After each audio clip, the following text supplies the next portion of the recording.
ನಮಸ್ತೆ, welcome back to my channel. ನಾನು Shripriya and ಇವತ್ತು 18ನೇ ತಾರೀಕು ನವೆಂಬರ್, ಕನಕ ಜಯಂತಿ. ನೆನೆ ಸಂಡೇ 17ನೇ ತಾರೀಕು ಸಿಕ್ಕಾಪಟ್ಟೆ ಫಂಕ್ಷನ್ ನಡೀತಾ ಇದೆ ಇವಾಗ. ಲೈಕ್ ನವೆಂಬರ್ ಡಿಸೆಂಬರ್ ಅಂದರೆ ಇದೇನೇ. ಸೊ ಫಂಕ್ಷನ್ ತುಂಬ ಇತ್ತು ಆ್ಯಂಡ್ ನಾನು ಹೇಳಿದ್ದೆ ನಿಮಗೆ ಕಾಲೇಜ್ ಫೆಸ್ಟ್ ಇತ್ತು ಅಂತ. ನಾನು ಅಂದ್ಕೊಂಡಿದ್ದೆ ಟೈಮ್ ಸಿಗುತ್ತೆ ಆರಾಮಾಗಿ ಬೆಳಗ್ಗೆ ಎದ್ದೇಳೋಣ, ರೆಡಿ ಆಗಿಬಿಟ್ಟು ಹೋಗಬೇಕಾದ್ರೂ ವ್ಲಾಗ್ ಮಾಡೋಣ, ಕಾಲೇಜಲ್ಲೂ ವ್ಲಾಗ್ ಮಾಡೋಣ, ತುಂಬ ಏನೇನೋ ಪ್ಲ್ಯಾನ್ಸ್ ಆಗಿತ್ತು. But I got my periods. ಆ ಟೈಮಲ್ಲಿ ಪೀರಿಯಡ್ಸಲ್ಲೂ ಇದ್ದೆ ಆ್ಯಂಡ್ ತುಂಬ ಬೇಗ ಹೊರಡ್ಬೇಕಾಗಿ ಬಂತು. ಲೈಕ್ ಅಲ್ಲಿ ಪ್ರೋಗ್ರಾಮ್ ಶುರು ಮಾಡೋದು ಅರೌಂಡ್ 9:30 ಅಂತ ಹೇಳಿದ್ರು ಆ್ಯಂಡ್ ನನಗೆ ಬ್ರೀಫ್ ಸಿಕ್ಕಿರಲಿಲ್ಲ. ಆ್ಯಂಕರಿಂಗ್ ಟೈಮಲ್ಲಿ ಏನಾಗುತ್ತೆ ಅಂದರೆ, ನಾನು ಮೇನ್ಲಿ ಹೋಗಿದ್ದು ಆ್ಯಂಕರಿಂಗ್ ಮಾಡಲಿಕ್ಕೆ. ಅಂದರೆ 2 ದಿನ ಶೋ ಇತ್ತು. ಫಸ್ಟ್ ಡೇ ಇನಾಗ್ರೇಷನ್ ಮತ್ತು ಒಂದಿಷ್ಟು ಕಾಂಪಿಟೇಷನ್ಸ್, ಮತ್ತು ಸೆಕೆಂಡ್ ಡೇ ಕಾಂಪಿಟೇಷನ್ಸ್, ಮತ್ತು ಲಾಸ್ಟಿಗೆ ವ್ಯಾಲಿಡಿಕ್ಟರಿ ಪ್ರೋಗ್ರಾಮ್ ಇತ್ತು. ಸೊ ಆ್ಯಂಕರಿಂಗ್ ಅಂತ ಬಂದಾಗ ನಿಮಗೆ ಬ್ರೀಫ್ ಇರಬೇಕು. ಸೊ ಬ್ರೀಫ್ ಇದ್ದಾಗ ನೀವು ಆ್ಯಂಕರಿಂಗ್ ಆರಾಮಾಗಿ ಮಾಡಬಹುದು. ನನಗೆ ಬ್ರೀಫ್ ಇರಲಿಲ್ಲ. ಸೊ ಹಾಗಾಗಿ ನಾನು ಸ್ವಲ್ಪ ಫಸ್ಟ್ ಡೇ ಬೇಗ ಹೋಗಬೇಕಾಗಿ ಬಂತು.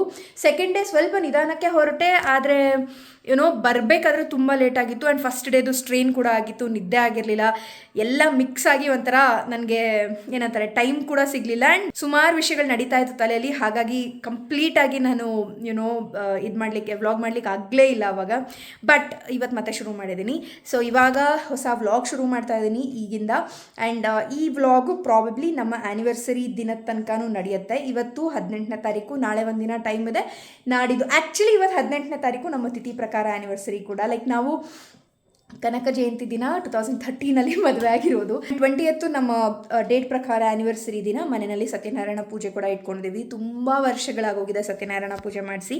ಅದಕ್ಕೆ ಪ್ರಿಪ್ರೇಷನ್ಸ್ ನಡೀತಾ ಇದೆ ಬ್ಯಾಕ್ಗ್ರೌಂಡಲ್ಲಿ. ಅಂದರೆ ಪೂಜೆ ಸಾಮಾನು, ಪ್ರಸಾದ ಮೇನು. ಸೊ ಪ್ರಸಾದ ಮಾಡಿ ಮನೆಯಲ್ಲಿ ನೈವೇದ್ಯ ಮಾಡಿ ಅದೆಲ್ಲ ಆದಮೇಲೆ ಊಟಕ್ಕೆ ಇಲ್ಲೇ ರಾಘವೇಂದ್ರ ಸ್ವಾಮಿಗಳ ಮಠಕ್ಕೆ ಹೋಗ್ತಾ ಇದ್ದೀವಿ. ಸೊ ಈಗ ಹೋಗ್ತಾ ಇದ್ದೀನಿ ಆ್ಯಕ್ಚುಲಿ ಊಟಕ್ಕೆ, ಹಸ್ತೋದಕ ಬರ್ಸಿ ಬರೋಣ ಅಂತ. ಅವತ್ತು ಧಾತ್ರಿ ಹವನ ಕೂಡ. ಮಠಕ್ಕೆ ಹೋಗ್ತಾ ಇದ್ದೀನಿ. ಲೈಕ್ ಲಿಟ್ರಲಿ ಬ್ಯಾಗ್ ಹಾಕೊಂಡು ರೆಡಿ ಆಗಿಬಿಟ್ಟಿದ್ದೆ. ನಾನು ಅಂದ್ಕೊಂಡೆ ವ್ಲಾಗ್ ಸ್ಟಾರ್ಟ್ ಮಾಡೋಣ, ಆಮೇಲೆ ಹೊರಡೋಣ ಅಂತ. So let's go.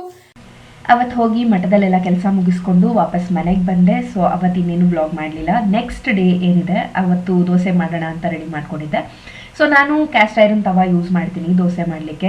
ತುಂಬ ಜನಕ್ಕೆ ಕಂಪ್ಲೇಂಟ್ ಇರುತ್ತೆ ಕ್ಯಾಸ್ಟ್ ಐರನಲ್ಲಿ ಹತ್ಕೊಳ್ಳಲ್ವಾ, ಎದ್ದೇಳುತ್ತಾ ನೀಟಾಗಿ ಅಂತ. ಇಲ್ಲಿ ನೀವು ನೋಡ್ತಿರ್ಬೋದು ನೀಟಾಗಿ ಎದ್ದೇಳುತ್ತೆ. ನಾನು ಏನು ಮಾಡ್ತೀನಿ ಅಂದರೆ, ದೋಸೆ ಹೆಂಚಿಟ್ಟು ಅಂದರೆ ಚಟ್ನಿ ಇನ್ನೇನು ಮಾಡೋಕ್ಕೆ ಶುರು ಮಾಡ್ತೀನಿ ಅಂದಾಗಲೇ ದೋಸೆ ಹೆಂಚಿಟ್ಟು ಅದಕ್ಕೆ ಒಂಚೂರು ಎಣ್ಣೆ ಹಾಕಿ, ಇವತ್ತು ಜಾಸ್ತಿ ಹಾಕ್ಬಿಡ್ತೀನಿ ಎಣ್ಣೆ, ಅಷ್ಟೂ ಹಾಕಲ್ಲ ನಾನು. ಎಣ್ಣೆ ಹಚ್ಚಿಬಿಟ್ಟು ಅಂದರೆ ಸೌರ್ಬಿಟ್ಟು ಎಲ್ಲ ಫುಲ್ಲು. ಅದಾದಮೇಲೆ ಫುಲ್ ಹೈ ಹೀಟಲ್ಲಿ ಒಂದ್ಸರಿ ಚೆನ್ನಾಗಿ ಕಾಯಿಸ್ತೀನಿ. ಅದಾದಮೇಲೆ ಸ್ಟವ್ ಆಫ್ ಮಾಡಿ ಈ ಹಂಚೆ ಇರುತ್ತಲ್ಲ ಅದು ಕಂಪ್ಲೀಟಾಗಿ ತಣ್ಣಗಾಗುತ್ತೆ. ತಣ್ಣಗಾದ ನೀವು ಆ ದೋಸೆ, ನಾನೇನು ಮಾಡ್ತೀನಿ ಅಂದರೆ ಬೇರೆ ಬಟ್ಟೆ ತೊಗೊಂಡು ಆ ಎಣ್ಣೆ ತೆಗಿಯಲ್ಲ, ಚಿಕ್ಕದೊಂದು ದೋಸೆ ಮಾಡಿ ಅದರಲ್ಲೇ ತೆಗೆದು ಆ ದೋಸೆನ ಡಿಸ್ಕಾರ್ಡ್ ಮಾಡಿಬಿಡ್ತೀನಿ. ಸೊ ಹಂಗೆ ಮಾಡಿದ್ರೆ ಅದಾದಮೇಲೆ ನೀವು ಮಾಮೂಲಿ ಹಾಗೆ ನಾನ್ ಸ್ಟಿಕ್ ಹೆಂಗೆ ವರ್ಕ್ ಆಗುತ್ತೆ ಹಾಗೆ ದೋಸೆ ಮಾಡ್ಬೋದು. ತುಂಬ ಈಸಿಯಾಗಿ ಮಾಡ್ಬೋದು. ನೀವು ನೋಡ್ತಾ ಇರ್ತೀರಾ ಇಲ್ಲ ಅದಾಗದೇ ಬಿಟ್ಕೊಳ್ತಾ ಇದೆ ಸೈಡಿಂದ ದೋಸೆ. ಒಂದ್ಸರಿ ಯೂಸ್ ಮಾಡೋಕ್ಕೆ ಶುರು ಮಾಡಿದ್ಮೇಲೆ ಡೆಫಿನೆಟ್ಲಿ ಅದರ ಹ್ಯಾಂಗ್ ಸಿಗುತ್ತೆ.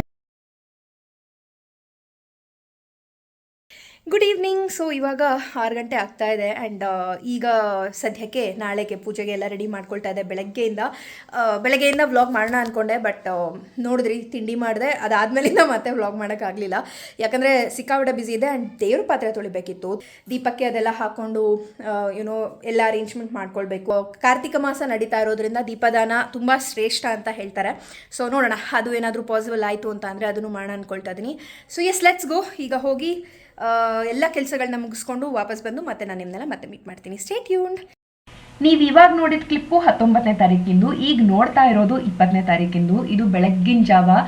ನಾನು ಎದ್ದ ತಕ್ಷಣನೇ ಒಂಚೂರು ಫ್ರೆಶನ್ ಅಪ್ ಆಗಿ ಓಡಿದೆ ಮಾರ್ಕೆಟ್ಗೆ, KR ಪುರಂ ಮಾರ್ಕೆಟ್. ಇದು ಆ್ಯಕ್ಚುಲಿ ಹೂವಿಂದು ಮಾರ್ಕೆಟು. ITI ಗೇಟ್ ಏನಿದೆ ಅದ್ರ ಪಕ್ಕದಲ್ಲೇ ಉದ್ದಕ್ಕೆ ಹೂಗಳು ಇಟ್ಕೊಂಡಿರ್ತಾರೆ. ಎಲ್ಲ ಸಿಗುತ್ತೆ ಇಲ್ಲಿ. ಅಂದರೆ ಹೊಂಬಾಳೆಯಿಂದ ಹಿಡಿದು ಬಾಳೆ ಕಂಬದಿಂದ ಹಿಡಿದು. ನನಗೆ ಅದಕ್ಕೆ ಹೋಗಿದ್ದೆ, ಬಾಳೆ ಕಂಬ ಬೇಕಿತ್ತು ಅಂತ ಹೇಳಿ.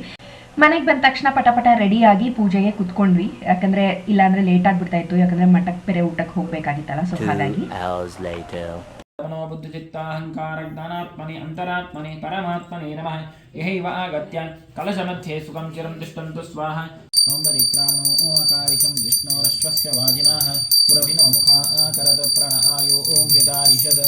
ಚಂದ್ರಮಂಡಲ ಸಂಕಾಶಂ ಸರ್ವದೇವ ಪ್ರಿಯಂ ಯತ್ ದದಾಮಿ ರತಿದೇವೇಶ ಸ್ನಾನಾರ್ಥಂ ಪ್ರದರ್ಶ್ಯತಾರ. ಆಜ್ಯಂ ಯಜ್ಞೇ ಪ್ರತಿಷ್ಠಿತಂ ಆಜ್ಯಂ ಪವಿತ್ರಂ ಪರಮಂ ಸ್ನಾನಾರ್ಥಂ ಪ್ರದರ್ಶ್ಯತಾಂ.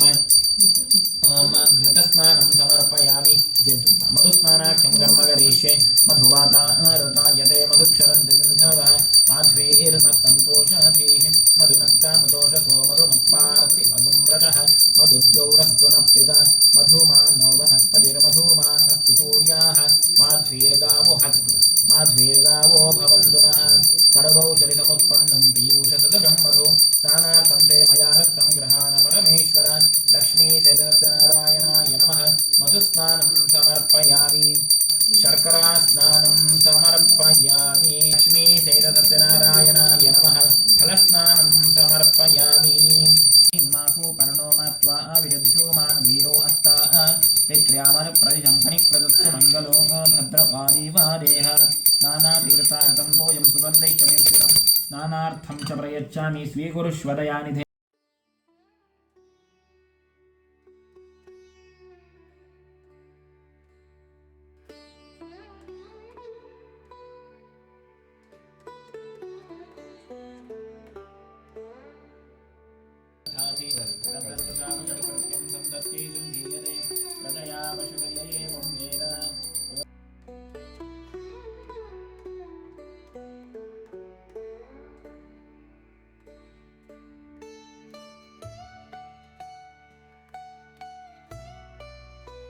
ಸತ್ಯನಾರಾಯಣ ಪೂಜೆ ಅಂದರೆ ಅದರ ಕಥೆನೇ ಮಹತ್ವ, ಅಂದರೆ ಕಥೆ ತುಂಬ ಶ್ರೇಷ್ಠ ಅಂತ ಹೇಳ್ತಾರೆ.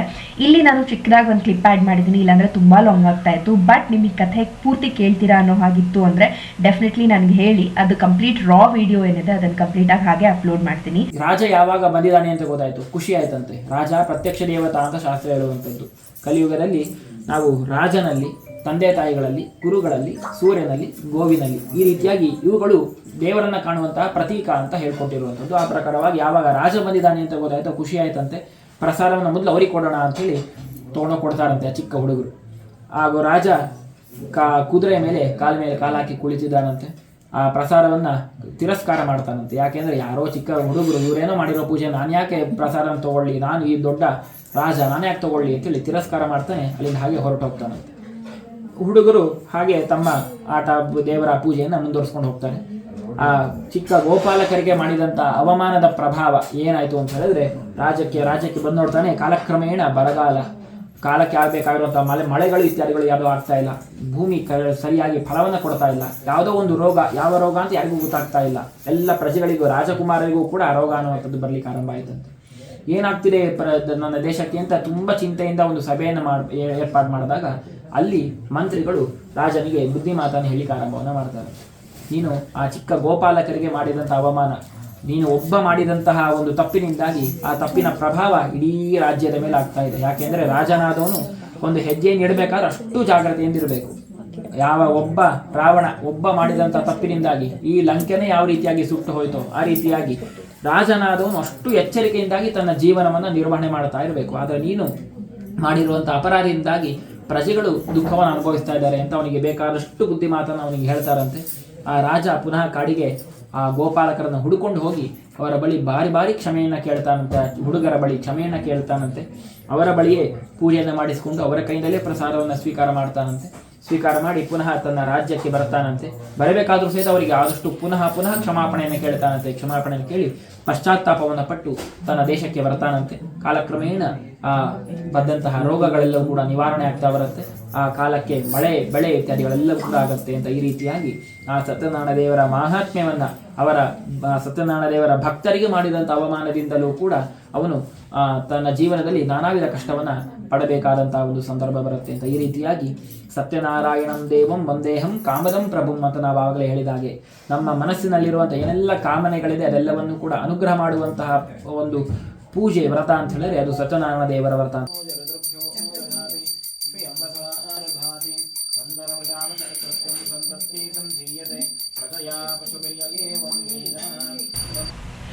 ಮಂಗಳಾರತಿ ಎಲ್ಲ ಮುಗಿಸ್ಕೊಂಡು ನಾವು ಇವಾಗ ರಾಯರ ಮಠಕ್ಕೆ ಹೋಗಿ ಅಲ್ಲಿ ಕೂಡ ಕರೆಕ್ಟ್ ಟೈಮಿಗೆ ಹೋದ್ವಿ. ಅವಾಗ ತಾನೇ ಪೂರ್ಣಾಹುತಿ ಆಯಿತು, ಮಂಗಳಾರತಿ ಆಯಿತು, ಅದನ್ನು ಎಲ್ಲ ನೋಡ್ಲಿಕ್ಕೆ ಸಿಕ್ತು. ಸೊ ಅದಷ್ಟು ಮುಗಿಸ್ಕೊಂಡು ತೀರ್ಥ ಪ್ರಸಾದ ಮಾಡಿಕೊಂಡು ಅದಾದ್ಮೇಲೆ ನಾವು ಮನೆಗೆ ವಾಪಸ್ ಬರೋಷ್ಟರಲ್ಲಿ ತುಂಬ ಲೇಟ್ ಆಗಿತ್ತು. ಅದ್ರ ಜೊತೆಗೆ ಹೊರಡೋರಿದ್ರು, ಚಿಕ್ಕಮ್ಮ ಅಮ್ಮ ಅವರೆಲ್ಲ ಮನೆಗೆ ಹೋಗೋರಿದ್ರು. ಎಲ್ಲರನ್ನೂ ಕಳ್ಸೋರ್ನೆಲ್ಲ ಕಳಿಸಿ ಎಲ್ಲ ಮಾಡೋಷ್ಟರಲ್ಲಿ ನೀವು ವ್ಲಾಗ್ ಮಾಡೋಕೆ ಮತ್ತೆ ಮರ್ತೋಯ್ತು ಇನ್ ದ ಸೆನ್ಸ್ ತುಂಬ ಬ್ಯುಸಿ ಆದೆ ಅದಾದಮೇಲೆ. ಸೊ ಹಾಗಾಗಿ ನಾನೇನು ವ್ಲಾಗ್ ಮಾಡಲಿಲ್ಲ. ಬಟ್ ಎಸ್, ಇಷ್ಟು ಹೇಳ್ತಾ ಇಷ್ಟು ತೋರಿಸ್ತಾ ಈ ವ್ಲಾಗ್ನ ಎಲ್ಲೇ ಮುಗಿಸ್ತೀನಿ. ಮುಂದಿನ ವಿಡಿಯೋದಲ್ಲಿ ಮತ್ತೆ ಮೀಟ್ ಮಾಡೋಣ ಅಂತ ಹೇಳ್ತಾ stay tune, take care, Ram Ram.